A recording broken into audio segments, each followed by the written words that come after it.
On Christmas Eve 1945, the Sodder family home in Fayetteville, West Virginia, became the site of one of the most baffling disappearances in American history.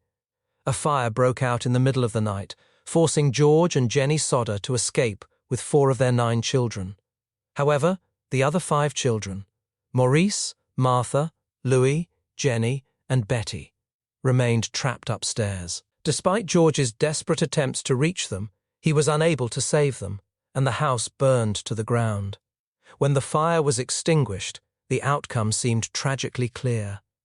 But the mystery truly began when investigators sifted through the ashes and found no trace of human remains. Logic suggested that 5 children would have left behind at least some evidence of bone fragments, even in a house fire.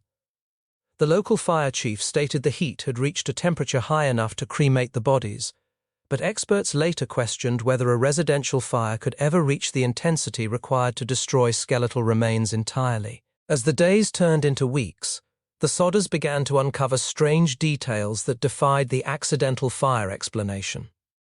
The family's phone lines had been cut.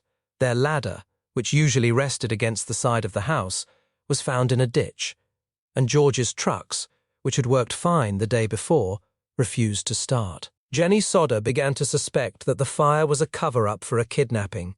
She recalled a series of suspicious sightings in the weeks leading up to the disaster, including a stranger who had warned them that their house would go up in smoke and their children would be destroyed. Years later, the mystery deepened when the Sodders received a photograph in the mail. It showed a young man who looked strikingly like their missing son, Louis.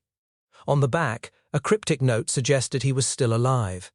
They also received reports from a woman in a motel who claimed to have seen the children the morning after the fire, accompanied by adults who refused to let her speak to them. Despite hiring private investigators and offering large rewards, the parents never found a definitive answer.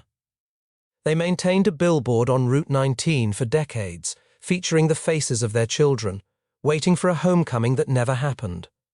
The Sodder children's case remains a haunting puzzle that sits at the intersection of tragedy and conspiracy. Was it a freak fire that defied the laws of physics, or a calculated abduction that the family was forced to live with for the rest of their lives? The truth, much like the 5 children, vanished into the night, leaving only questions behind. Some cases get solved.